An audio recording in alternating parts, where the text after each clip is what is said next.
Только за минувшие выходные в Татарстане утонули 10 человек. Среди погибших есть и дети. Они всплывали чуть ли не целыми семьями. С начала лета жертвами воды стали 36 человек, и почти треть из них всего за 2 дня. О причинах трагедии Алия Хайрудинова. Пестричинский район, Садовое товарищество, рядом Мёша. Именно туда накануне вечером пошли купаться 49-летний мужчина и 2 его сыновей.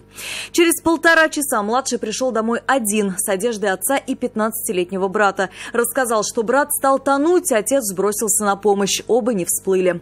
Тело мальчика нашли сегодня утром. Мужчину все еще ищут. Практически на глазах своей семьи утонул 44-летний мужчина. Отдыхали на острове Чайка, это рядом с Васильево.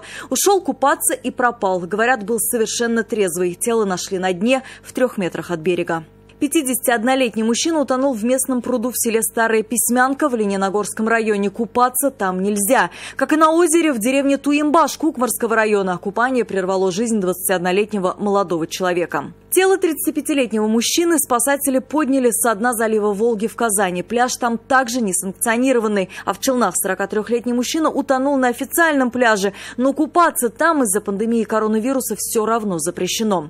Его жена призналась, что перед тем, как пойти в воду, он выпивал. Днем ранее на том же месте погиб еще один человек. Его личность пока не установлена. Никто из большой компании, приехавший отдыхать на озеро Изумрудное, не увидел, куда ушел их 22-летний приятель. Сами его найти не смогли, вызвали спасателей.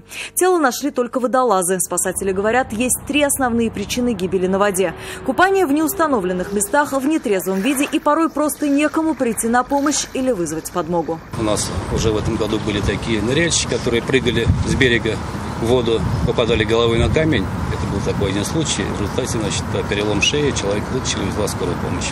Вот это особенность необорудованных мест. У нас были уже случаи, когда люди гибли от того, что у них сводило судорогой ногу. И не оказалось элементарной в белье какой-то булавки или иголки для того, чтобы оказать себе первую помощь. Это какие-то подводные сети, например, много там мест для рыбной ловли, мусор. То есть все это усугубляет опасность травмирования и гибели, утопления в таких местах. Только за минувшие выходные в республике на воде погибли 10 человек. Всего с начала купального сезона зафиксировано 39 происшествий на воде. Жертвами водной стихии стали 36 человек, в их числе 3 детей. Это на 15 человек больше, чем в минувшем году, когда купаться было разрешено. Алия Хайрудинова, вызов 112. Мы делаем вам вызов. Смотрите одну из самых рейтинговых программ о происшествиях в Татарстане на нашем сайте tnv.ru.